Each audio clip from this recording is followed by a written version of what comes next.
Welcome to the Greener Way podcast, a show about people, planet, and purpose, and how investors and corporate leaders push forward in a complex world. Yolanda Beattie, welcome to the Greener Way. Thank you for being here today. It's great to be here. Excellent. So, Yolanda, why don't you take the opportunity to introduce yourself and talk a little bit about Future Impact and why you decided to found it?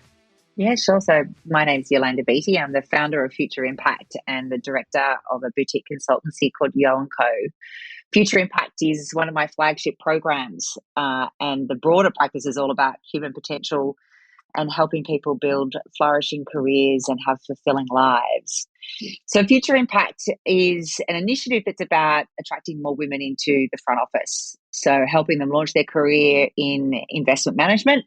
And we define investment management as anyone who is recommending, making, or implementing an investment decision. To help women do that, we go out and find smart, numerate, curious women between the ages of 18 and 25, roughly, so at university and also in their early career.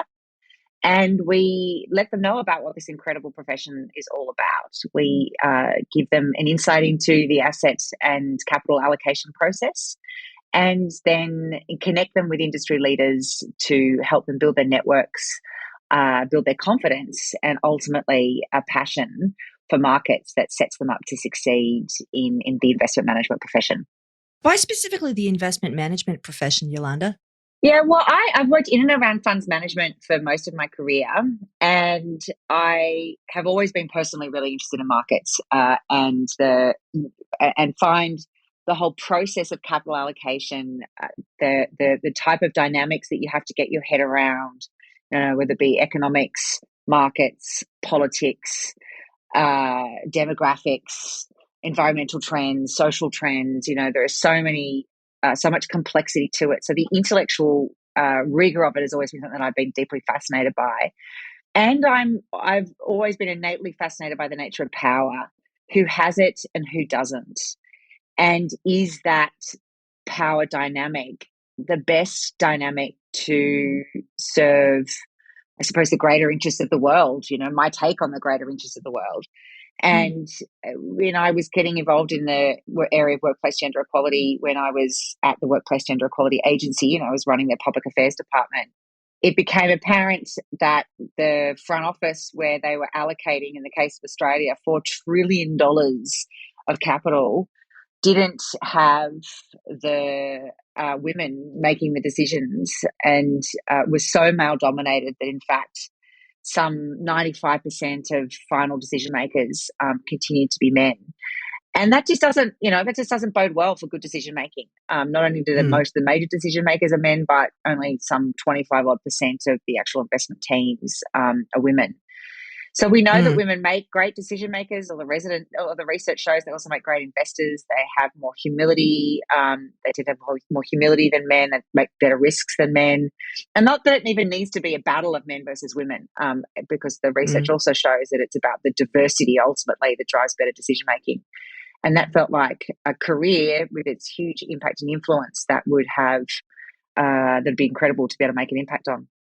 I mean, we could sit here probably for the next half hour and just bat those individual statistics back and forth to each other. The number of men named Andrew who are CEOs versus the number of women who are CEOs on ASX 200 companies, and fun statistics like that. But in your opinion, what are the key barriers to increasing gender and other types of diversity in the financial services industry? But the big thing at the beginning is really the structural dynamics of the funds management industry that are changing rapidly. But if you look at it historically, it has been an industry there's almost like a cottage industry, and this is particularly in Australia. Globally, it's a little bit different. But in Australia, it's a series of smallish funds and even smaller investment teams, bar a couple of really mega ones like Perpetual or First Sentier Investors. They're largely relatively small teams in the investment side, so less than 20, often less than 10.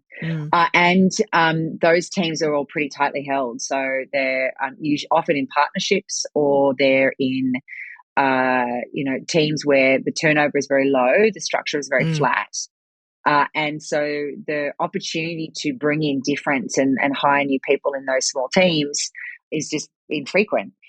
There's another challenge that there is an experience bias for those investment teams, whereby very few fund managers hire grads or interns. Most of them hire at the junior level with someone who's got 3 to 5 years experience. Often they're coming from investment banking or some other kind of M&A transaction, M&A consulting type background. And so those pathways in are very narrow and are often very male dominated as well. So you've got these structural dynamics that are fairly stagnant, and you've got a system overlay where the asset consultants who influence the super funds put pressure or mark people down if there are movements in the team. So there's a whole lot of stasis in the team construction and a whole lot of structural pressures that reinforce that stasis. So that's the first thing.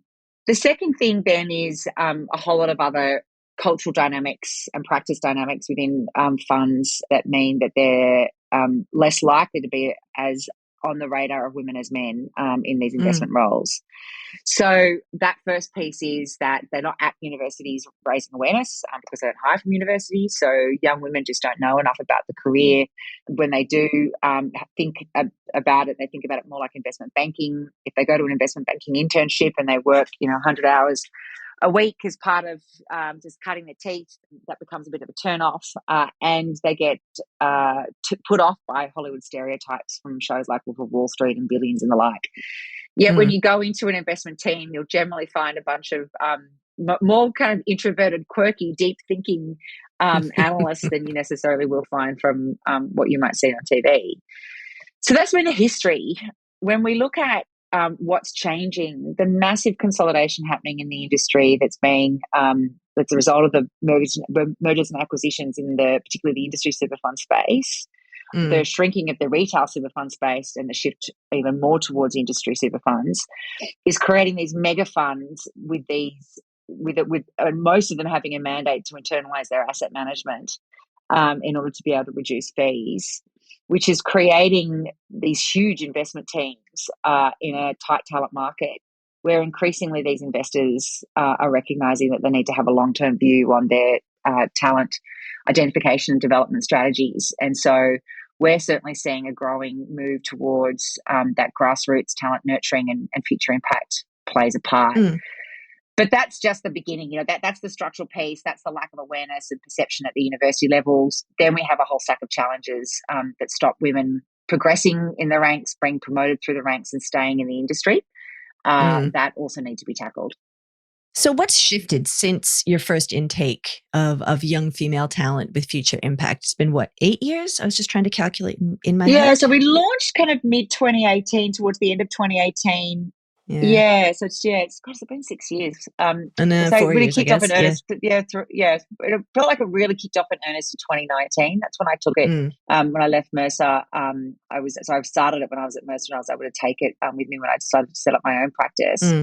And so that it's really been 4 years that we've been in full flight, say, and there's been lots of things that's changed. I think probably the biggest is that M&A industry super fund consolidation and the indigestion that these big funds were experiencing in that natural process of going through those big mergers has meant that they're now able to turn to the long term, having done a fair bit of the tricky work in that consolidation phase. So when I look at the likes of Aware Super, Australian Retirement Trust and UniSuper among our newer members over the past few months, and ART over the past year, it gives you a bit of a sense that there's just a maturing in this phase. It's probably one of the big things. And that maturing means that there's that openness to that longer term partnership, which is what we require for anybody who works with us. They have to sign up to 3 years. So that's the first thing. Then the second thing in that is I think there's definitely a shift, as I said, into that grassroots talent development. Funds that would never have done an internship or offered an internship to our winners of our investment comp, for example, are now doing that. That's another thing. And then I also think that it's easier to engage young women on this topic, and actually not that it was that hard in the first place because it's such a compelling career story to tell, but it becomes even easier as more and more women take up the opportunities to do, say, the investment banking internships Mm, they provide a perfect pathway for us to be able to contact and connect with them on LinkedIn and be able to say, okay, you've looked at investment banking, you should come and have a look at this profession as well, because it's a whole lot of exciting potential for great problem solvers. mm. So those three things combined have given us a momentum, I think, in the talent pooling and talent incubating that we're doing, that really sets us up for some significant impact on this issue over the next 5 years. And then, so once you get that talent in the door, Yolanda, what are the next steps, and how do you build that pipeline of talent that hopefully sort of, when we talk again in 10 years time, we're talking about, the first future impact intern who's now a portfolio manager or deputy Yeah, I'm looking CIO. forward to that day too, right? And I particularly, I've got they're more anecdotal than we've got hard data on it yet, but I particularly love it when there's a woman who had no idea about this career path. So one of my favorite stories is a woman who was doing biomedical research, knew she didn't want to Hmm. be a researcher, was looking around for different things, came across our virtual intern program, discovered the world of investment management, and is now a Mm, equities researcher in the healthcare sector at a boutique equity research house. So, hmm. she will, I think, has great potential to be a portfolio manager one day, and I look forward to that day. So, what we do, we it's almost, it's like a bit of a funnel. I describe it like that classic kind of funnel. Where at the top of the funnel, we're doing all Mm, those large one-to-many communications, predominantly over social media and predominantly over LinkedIn, also through university societies. And then we take them down the funnel into increasingly higher touch experiences, whether that be Q&As and events, and then coming into our investment competition where gender balanced teams of four have to complete an investment challenge to go into the heats and then finals, which are coming up in just a couple of weeks. We launched that last night, actually, had an information session on that last night with record breaking mm, interest. And every winner of that team gets a paid summer internship with one of our partners. And then hmm. finally, we move into that even more high touch where we're doing mentoring circles, where we get deep engagement and exposure in a smaller group environment with these women, to ultimately be able to advocate for their potential with intern and grad roles. And then Mm, in the early career space, we're still very much still kind of working through that. This year's been a pilot year that's been more about virtual events and roundtables and getting us closer to this market, but are looking at a whole new program for that early career space next year that will be more in-person events and likely to be more mentoring as well, so mm, that we're able to build a deeper relationship with this talent who are much more likely to be in the ideal space for those front office investing roles, as a mm. result of their exposure and experience in their first few years of their career. Yolanda, we've talked about this before, but what's the difference between mentorship, that early career sort of relationship, and then sponsorship? How does that play into developing this pipeline of talent that then can rise up the ranks into more senior roles? Yeah, look, it's such an important part of this mid career challenge that a lot of women face, and it's not just about uh, the identity measure of gender. It's really anybody who's outside the archetype of an organisation is Mm, less likely to have a current that's pulling them up the promotion ranks. It's just hmm. the way all systems work. All systems have a dominant archetype that more naturally floats to the top, but that dominant archetype is not necessarily merit based. It's much more based on cultural dynamics.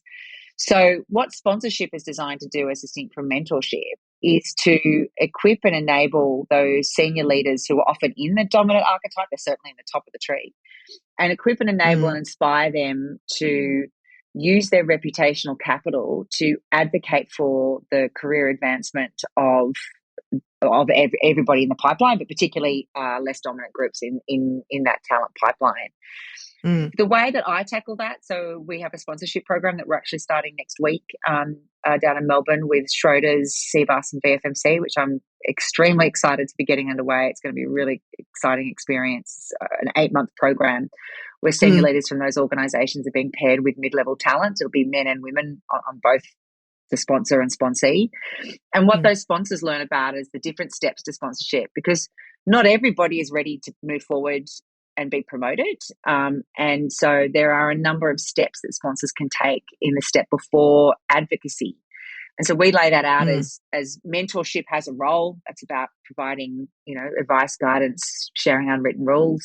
The next step up from mentorship is about being a connector, where you're connecting talent to beneficial groups and opportunities.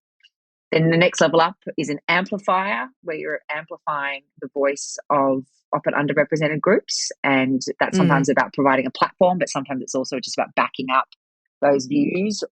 mm. So it really speaks to the spectrum of sponsorship. Each has a role based on the sponsee, and it's such an important behaviour and mindset that needs to be cultivated and developed and incentivized within organisations. I love that you've broken it down into those discrete steps, Yolanda, because it often feels, they seem like two very easy words, mentorship, sponsorship, but being able to figure out what plays into all of those actions along the way is it makes it a lot more approachable, I believe. Yeah, and I think there are so many people that would find, well, I'm not ready to advocate for this person yet, so I can't sponsor at all. And then there's the just, Mm, throw the hands up in the air and unable to do anything about that. But mm, everybody has beneficial groups that they can connect people to. And if they're at the top of the tree and they mm, don't, then they need to either look a little harder and we'll start cultivating them. But there are mm, so many important steps that leaders with a mindset that's about building the capacity and capability in others and enabling their promotion pathway mm. can take, that really create this thriving and vibrant talent culture within organizations. From your perspective, Yolanda, what does it say that, one of the things that jumped out to me, you've got 6 of the top 10 super funds in Australia that are partners in Future Impact. Are we really at a point now where the allocators of Australia's wealth and retirement savings are in a position not only to advocate for greater gender diversity in the companies they're invested in, but also willing to do the work internally to make sure that their structures represent and reflect the wider diversity of Australia? Yeah, I think these big institutions, and it's not just the big super funds. I think the smaller fund managers would be, saying the Mm, same thing. Is that there is a strong and clear belief amongst leadership that they have a social contract. That most of those leaders, I'm sure it's not universal, nothing like this ever is, but a fair chunk of those leaders take that social contract very seriously, and mm, that duty extends to the people that they recruit and retain, and the culture that they have within those investment teams, and that having a team that represents their constituents is part of that. But it's mm, not. I think the other key thing is it's not. Visible diversity is one part of it.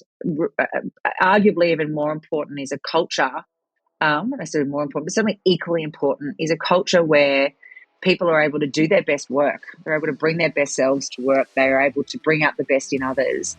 And for all of us, that process of being your best self, bringing out the best in others, managing your own insecurities and threat responses and pressures and anxieties is a work in progress. And so mm. teams that do the work to cultivate that high potential, high performance, high trust culture is a fundamental part of this equation as well. Fantastic. I think that's a great note to end this on. Yolanda Beattie from Yo & Co. and Future Impact, thank you so much for walking us through. Absolute pleasure. Thanks for having me, Rachel. Thanks for listening to the Greener Way podcast. If you liked today's show, remember to rate and review us on your podcast platform and make sure you're subscribed so you don't miss an episode. Any feedback? Contact us on podcast@fssustainability.com.au. I'm Rachel Allen-Backus. The Greener Way podcast is a product of FS Sustainability, a show about people, the planet, and investing in our collective future. All information in this podcast is for education and entertainment purposes only. The Greener Way podcast gives listeners access to information and educational content provided by discussing numerous financial sustainable options and our featured guests. It is not intended as a substitute for professional, legal, or tax advice. The hosts of The Greener Way are not financial professionals and are not aware of your personal financial circumstances. FS Sustainability operates under an Australian Financial Service License and the exemption made available under the Corporations Act 2001 in respect to any information or advice given. Before making any financial decisions, you should read the product disclosure statement and, if necessary, consult a licensed financial professional. For more information, head to the disclaimer page on the FS Sustainability website, fssustainability.com.au.